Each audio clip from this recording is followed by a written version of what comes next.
Clean এবং green energy মানুষের মধ্যে ছড়িয়ে দিতে ভারত সরকার বিভিন্ন পরিকল্পনা গ্রহণ করেছে। এই পরিকল্পনার অঙ্গ হিসেবে ওএনজিসি ত্রিপুরা অ্যাসেট কর্তৃপক্ষ সক্ষম নামে একটি কর্মসূচি গ্রহণ করেছে। শুক্রবার ওএনজিসির অ্যাসেট কনফারেন্স হলে এই কর্মসূচির আনুষ্ঠানিক উদ্বোধন হয়। অনুষ্ঠানে উপস্থিত ছিলেন ওএনজিসির অ্যাসেট ম্যানেজার, রাজ্য সরকারের শিল্প ও বাণিজ্য দপ্তরের অধিকর্তা সহ অন্যান্যরা।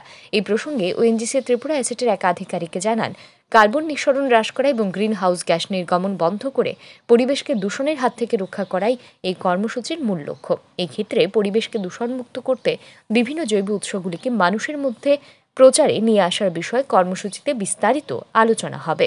Saksham 2025 is an initiative by Government of India to reduce the use of fossil oil for better use and to go for alternative energy, মানে যেটা ক্লিন এবং গ্রিন এনার্জি যেটা আছে সেটাকে আরও বেশি করে কীভাবে মানুষের মধ্যে প্রচার আনা যায়, এবং একটা লক্ষ্য নিয়ে আমরা এগোচ্ছি যাতে বাই 2046 এটা ইন্ডিয়ান অয়েলের আমাদের রিপ্রেজেন্টেটিভ বললেন যে কার্বন এমিশনলেস ইন্ডিয়া করা, এবং বাই 2070 একদম জিরো এমিশন, মানে যেটাতে অনেক ফসিল ফুয়েল যেটার থেকে অনেক কিছু গ্রিন হাউস গ্যাসগুলি যেটা এমিশন হয় সেটাতে অনেক ধরনের হেলথ হ্যাজার্ড হচ্ছে, এনভায়রনমেন্টাল পলিউশন হচ্ছে, এবং এটার একটা লিমিটেড সোর্স আছে। তো এইটাকে সবটাকে একটা বেটার ইউজ করে এই লিমিটেড সোর্সটা যেহেতু লিমিটেড, এবং আমাদের যে অল্টারনেটিভ সোর্সগুলি আছে সেটাকে আরও বেটার করে মানুষের কাছে জনপ্রিয় করে তোলার জন্যই আজকের এই প্রোগ্রাম।